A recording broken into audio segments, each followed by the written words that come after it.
Let me tell you a little story. A professor at a university asked his students the following question: was everything in existence created by God? One student bravely answered, yes, everything was created by God. Are you sure God created everything? The professor asked. Yes, sir, the student replied. Then the professor posed this: if God created everything, then God also created evil, since it exists. And according to the principle that our deeds define us, then God is evil. The student went silent after hearing this comment. The professor, feeling very pleased with himself, boasted to the other students that he had once again proven that faith in God was a myth. Another student raised their hand, almost coyly, and asked, "Can I ask you a question, Professor?" "Of course," replied the professor. The student got up and asked, "Professor, does cold exist?" "What kind of question is that? Of course it exists." The student continued, "Have you ever been cold?" The other students laughed at the young man's question, but the young man continued, "Actually, sir, cold does not exist.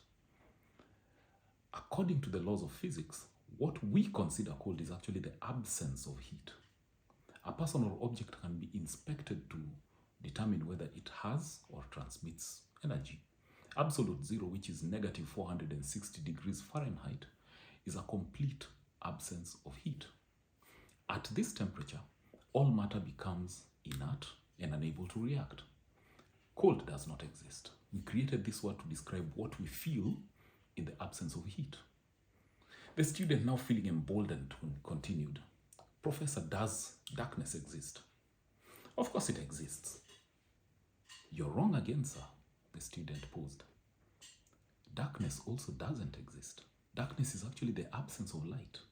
We can study the light, but not the darkness. We can use a Newton's prism to spread white light into multiple colors and explore the different wavelengths of each color. But you can't measure darkness. A simple ray of light can break into the world of darkness and illuminate it. How can you tell how dark a certain space is? But you can measure how much light is present. Isn't that so? Darkness is a term man uses to describe what happens in the absence of light." In the end, the young man asked the professor, "Sir, does evil exist?"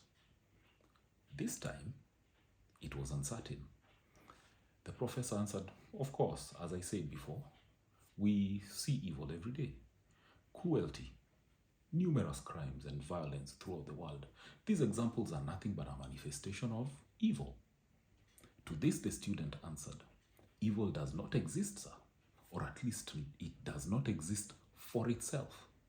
Evil is simply the absence of God.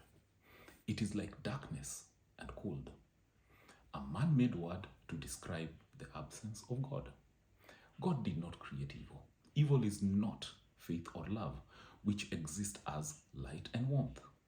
Evil is the result of the absence of divine love in the human heart. It's the kind of cold that comes when there is no heat, or the kind of darkness that comes when light is absent. So the question of God being real is always found answered by his creation. And I'll end this by quoting Romans chapter 1 verse 20, which says, "For ever since the creation of the world, his invisible attributes, his eternal power and divine nature have been clearly seen, being understood through his workmanship, all his creation, the wonderful things that he has made, so that they who fail to believe and trust in him are without excuse and without defense." I am Tony, and this has been your 5